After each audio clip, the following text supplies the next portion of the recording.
تنتهي كيدو هدو تشري محلو دبا سعدا كيدو هدو تشري محلو دبا سعدا دراد وحن تبني شنتان سلقون الشلق سيدي ويدا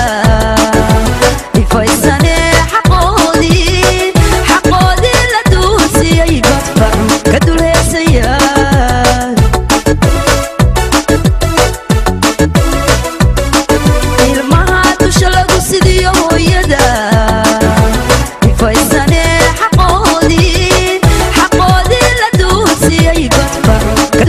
تقلق تشوبيو ديسو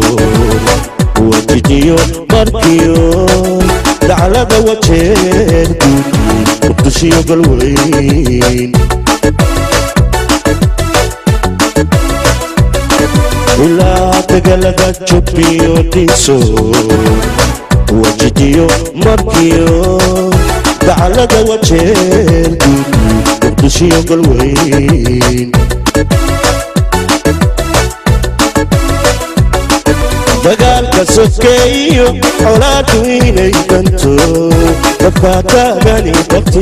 lagu diintayahay dadkaygu hadduu tashaday maxaa loo daba socdaa dadkaygu hadduu tashaday maxaa loo daba socdaa koonfur galbeed ayaa aragtidooda ka dhiibtay ansixinta guddiga cusub ee doorashada koonfur galbeed iyo waxyaabaha laga filan karo annagana waxaan ku faraxsanahay labada tobankii guddiga hore ka mid ahaa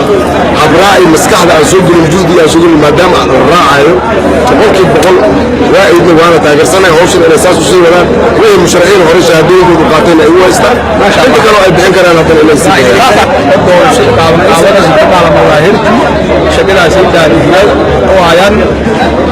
أنت شلي شهادتي ولسه بروساس كمرن شرعو إنما فرجي كرت باش عالم كله فدرال كمان شيغان ايو الدنيا من كسكو وشرعي لا انسى برلمان كانسى يساري ابراهيم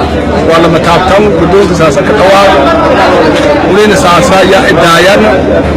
ما كان كفرح سنه اني وبلين بدل ابراهيم فرح يهديجي بدي تقول عادي مركز ما يقولون ولا فيريال ولا صعد الله فريق ما دام ولا كفر هذا السودان برلمان ما يمر لما فدان فجيني هدو مركي لا فدان ولا تسيك اني iyo sida haduu walweelanayo nidaamkii hore abraaci hore hadii wax waliga bedelan barlamaanka aad baan soo dhaweynaa barlamaanka waxay midaan shacabka midaan anaga meesha noo joogan waxaan diidnaan waxay ahayd in cabsano socodkii hore iyo qodobadii hore la sameeyay in wax laga bedel baan diidnaan hadii qodobkii hore lagu socdo musharaxiintii hore shahaadooyinka u qaatay shahaadooyinka sidaas ku haysanayaan aad baan soo dhaweynaa geedkeeda ka faraxsan waa barlamaanka meelaha geedkeeda baaqanay waqti walba uu sugaanay aragto geedka Soobiyan meelaha guddiga doorashooyinka hore injay qaab la tirtir walba meelaha habraaci Soobiyan may ku midalaas rabitaanka shacabka xildhibaanada geedkeeda ku midalaas marka markasta may sugaanay waan ku rajaynay tayo geedka Soobiyan soo lamada inay soo guudana waqtiga la hayay doorashada ayay taasoo ay sidii 20 dajarna inay ku midalaas rabitaanka geedka taasoo ay geedka lan kasta dareemo xildhibaanada ay sharafin leedahay amaanay waqti kasta weydana meelis geedka neerman yama tajid toosi oo meelaha koonfurta wanaajiro maanta ku sheegay in geedka guddiga doorashada guddiga gabangaabada doorashada koonfur galbeed taan sahi saas dartii horaanna baagadi horaanna guddiga kala la dhisay isazili baadama guddiga sugaay kuraas leh hanherti oo barlamaanka in lagu aruursaday muqdisho la jeeyay waan dadka qaadeen dawladda federaalka ata raxiim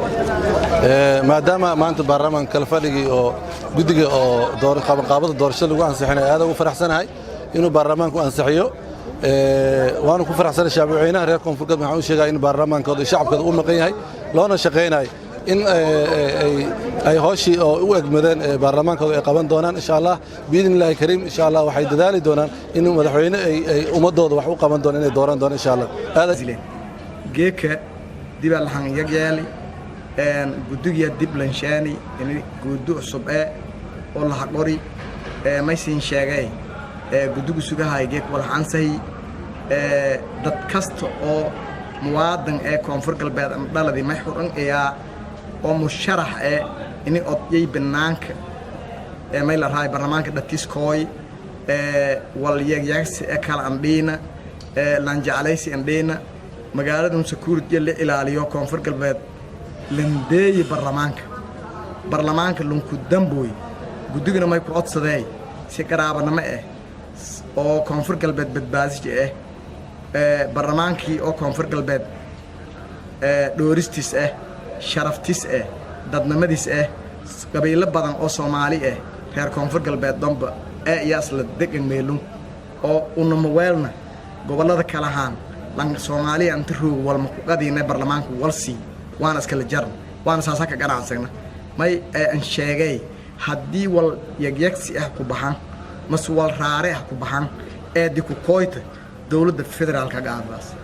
haddii ban ku kooyna dawladda federaalka may ku codsadaan inay Lancaster lanka ku baax Soomaali taageerta xubnaha guddiga doorashada koonfur galbeed oo xildhibaanadu ay ansixiyeen ayaa tir ahaan waxay ka yar yihiin guddigii hore isku casilay guddigaasi oo ahaa 27 xubnood balse guddigan cusub ayaa waxa uu ka kooban yahay 15 xubnood oo shaqeyn doona ilaa laga doorto madaxweyne koonfur galbeed qodobada maanta sidoo kale fadhiga baarlamaanka lagu ansixiyay ayaa waxa ka mid ahaa in lagu shaqeyn doono habraaca guddigii hore musharaxiintii shahaadadooda qaateen ay ansaxiyiin taasi oo ahayd su'aasha ugu horeysa oo la isweydiinayay عبد الناصر مشرف مقالة بيدبو